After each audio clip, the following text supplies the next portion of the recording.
Today, I wanted to talk about what could be a somewhat controversial topic, especially as a business coach who teaches dietitians how to build the shit out of insurance.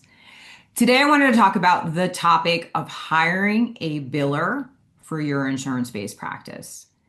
And before you automatically assume I'm going to cast shade on this topic, I want to be very clear that what we are talking about today is hiring a biller in the very beginning of your practice, okay? Which is very different than hiring a biller once you've learned how to bill. Okay, so I just want to set the scene correctly. Okay, so for those of you guys who don't know me, I'm Amy Plano. I'm the reimbursement dietitian. I've been accepting insurance since 2007. I help thousands of dietitians each year through my coaching programs get credentialed, build a shit out of insurance, and make the money they deserve. Okay. And today I wanted to dive pretty deep into the topic of hiring a biller.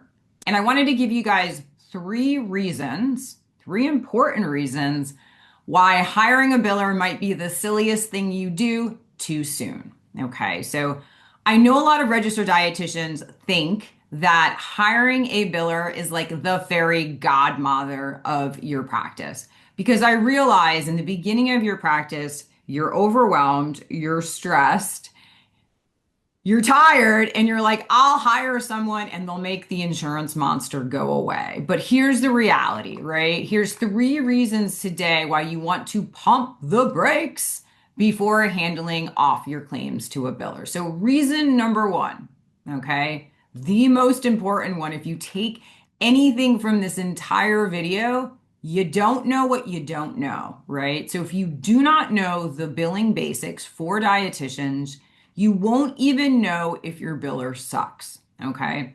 True fucking story.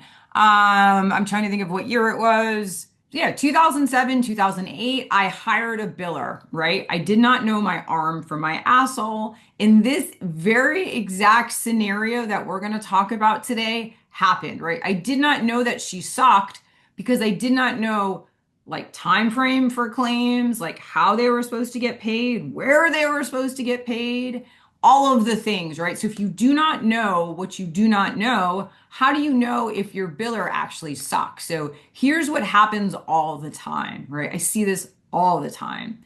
The dietitian hires a biller. And just to be very clear, most billers don't know how to bill for dietitians. I know that sounds silly and you look at me like I'm crazy, but billing for dietitians, although not rocket science, is very different than billing for a physician, a PA, or an APRN. Super different. Okay, so dietitian hires a biller, biller submits claims, claims get denied. Artie shrugs, well, insurance just sucks, right? No, your fucking biller sucks. Okay, so you don't know what you don't know. And so if you do not know what you don't know, then your biller probably does not know what they don't know because they probably did not take my course.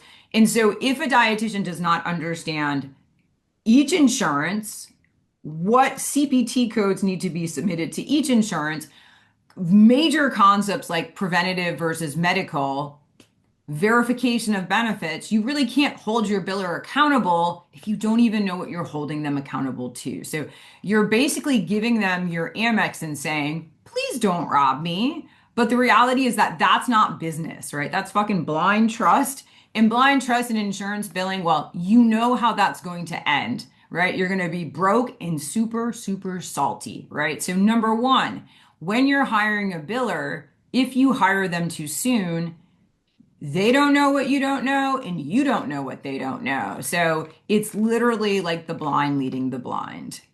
Number two, this one is most fascinating to me because as registered dietitians, we are like very much control freaks.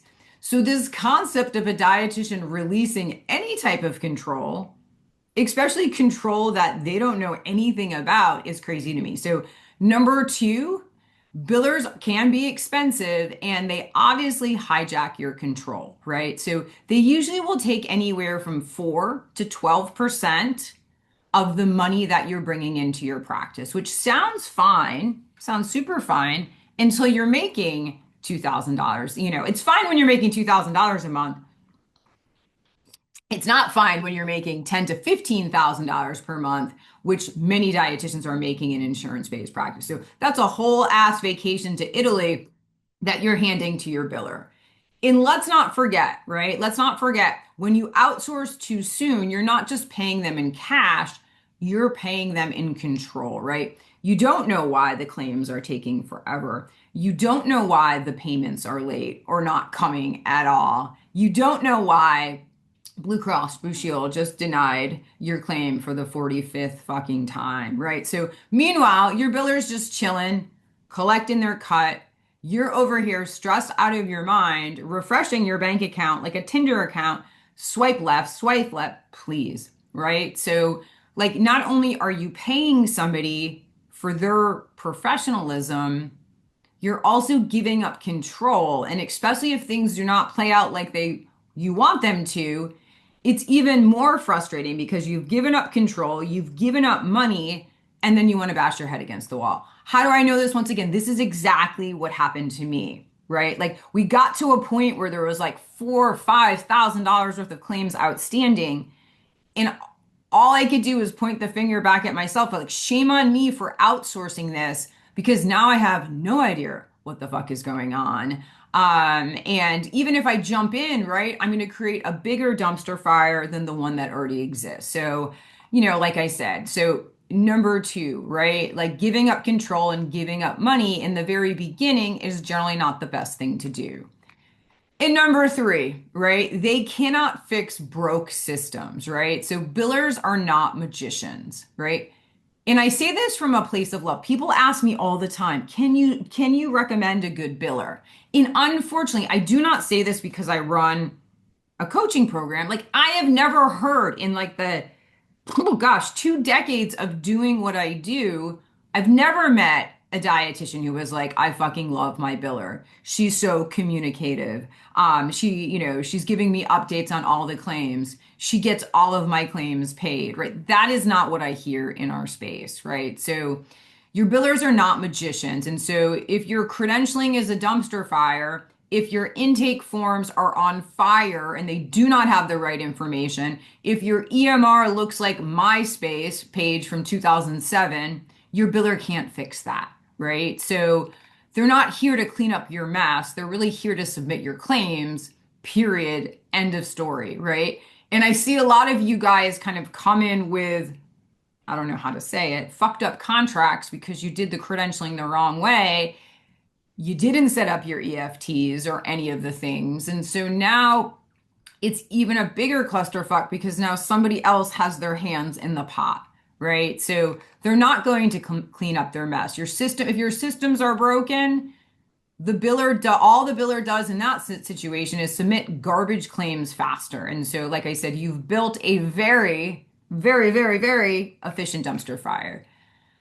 So here's the sassy summary, right? Hiring a biller too soon is generally a silly goose mistake. Number one, you do not know what you do not know. Number two, it drains your bank account and often your bandwidth because you then become part of their team for searching for these unpaid claims. You lose control in the process, and unfortunately, they cannot fix your broken systems, especially if you're coming into them and you don't even know they're broken to begin with, right? So don't get me wrong. I want to like reiterate what I said at the top of the call. There is a time to hire a biller, right? Once you know how to do all this stuff, then you can literally teach somebody as an employee in your practice how to do this.